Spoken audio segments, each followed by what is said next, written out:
Hello friends and viewers, and welcome to my Recruited Assassin character guide. My name is James, I'm a global player and I started playing Sword of Convallaria in September 2024. I'm a longtime strategy and turn-based RPG fan with the Fire Emblem series, Tactics Ogre, and Unicorn Overlord as some recent titles I enjoy. I'm a PvE focused player in Sword of Convallaria. I have no interest or knowledge of PvP. As a global player, I lack the technical knowledge and exposure to the Taiwan and China scenes. As a result, I'm subject to feedback and I'm open to being wrong. If you come across conflicting information to other guides and creators, then there are absolutely multiple ways to play a character. Play your way. As a fun fact about myself, I am a Thai tea boba enjoyer. Recruited Assassin's trait is Blade of Ambush.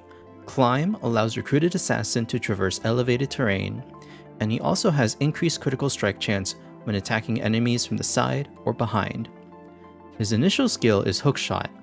Hookshot will instantly drag an enemy to him. This can be a versatile skill to grip a priority target or set up an enemy for AoE damage or knockbacks. This also disables the target's enemy reaction skills for one turn. At rank 1, I recommend Fancy Footwork. Which skill you select here will ultimately define Recruited Assassin's usage in your character roster.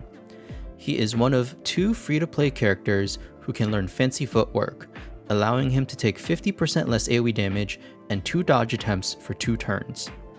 Note that every Fancy Footwork cast grants a unique dodge buff, functionally making it stackable. In other words, if Recruited Assassin casts Fancy Footwork on round 1, then casts Fancy Footwork again on round 2, he will have a total of 4 dodge attempts until his next turn. Hunting Impulse is Recruited Assassin's only single target energy spender. You would prioritize landing kills to recover energy and cast over consecutive turns, and the crit increase pairs well with his trait. By selecting Hunting Impulse, you can play him like a typical damage dealer, but it is because Fancy Footwork and Dodge are learnable by so few characters in the roster that I recommend Fancy Footwork. Damage can be easily made up over time. At rank 3, your options are Tenacious or Ambush.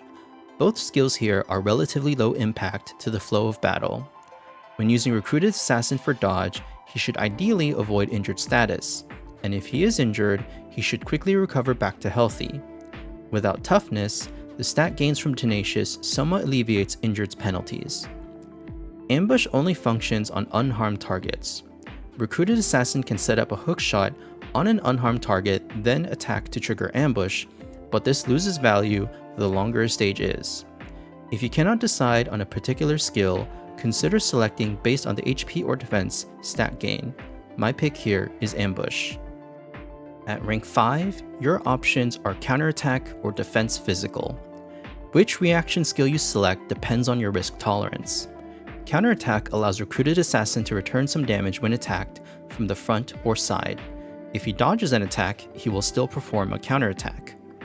If Recruited Assassin is dodging attacks, then the Defense Physical offers no value. That said, you cannot always guarantee consistent dodge, and this reaction would still mitigate against active physical AoE attacks. My pick here is Counterattack. At rank 7, I recommend Maneuver. Maneuver allows Recruited Assassin to move again after attacking. The ability to reposition can allow him to escape threat range, continue pushing the map, or bait another enemy target with dodge. Lone Ranger is best used when Recruited Assassin's primary role is a damage dealer. This dodge build includes Counterattack, Fancy Footwork, Hookshot, and Ambush. This build primarily focuses on Fancy Footwork uptime and providing some debuff support with Hookshot and Ambush. Weave basic attacks whenever possible between Fancy Footwork casts. If you are invested in playing Recruited Assassin as a damage dealer, Hunting Impulse is his core energy spender. Pair Hunting Impulse casts with his trait, attacking from the back or side as often as you can while securing kills. For weapons, some options include Everburning Blade, Senator Swiftsword, and Newborn Blade. With Fancy Footwork, Recruited Assassin will only output single target basic attack damage between Fancy Footwork casts. Consider Everburning Blade for scorch and damage, or Senator Swift's sword for the Move 1 debuff. Otherwise, consider Newborn Blade for a general use weapon. For trinkets, you can consider Fancy Hat used to protect his action economy, especially important to maintain his dodge.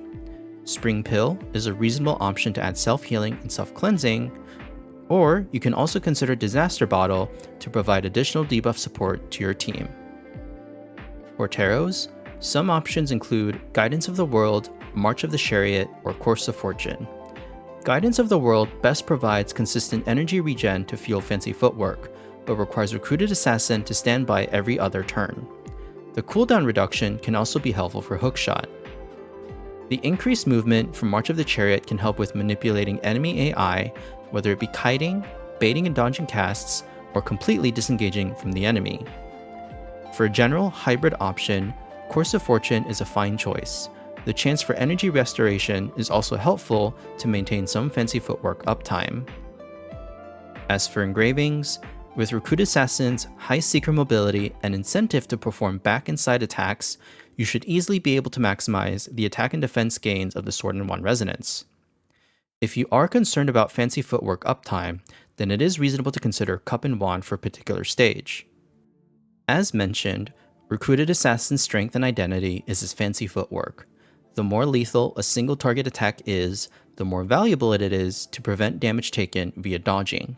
He is a great candidate to stall enemy AI when the rest of your party is focused on another target or objective. Lastly, he is a member of the Drifter category.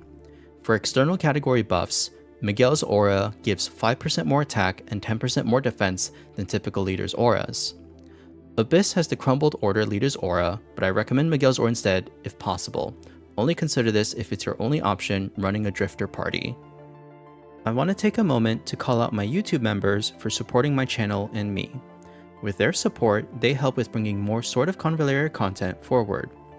On this channel, I offer the Rare and Epic membership tiers. At the Rare tier, you have access to loyalty badges, custom emojis, and member shoutouts in future guide videos.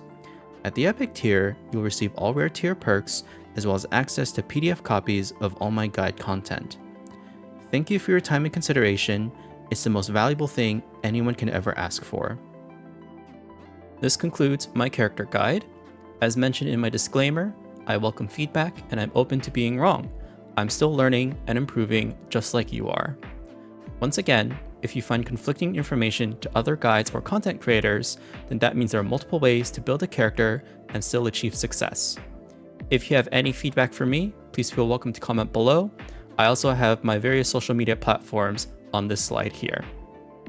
Last but not least, I want to credit and shout out these resources that helped me put this guide together.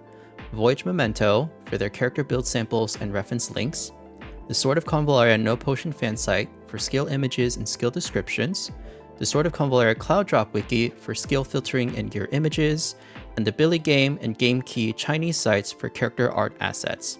I highly recommend visiting these links to build your Sword of Convallaria knowledge. Thank you so much for watching this character guide, and I will see you in the next one.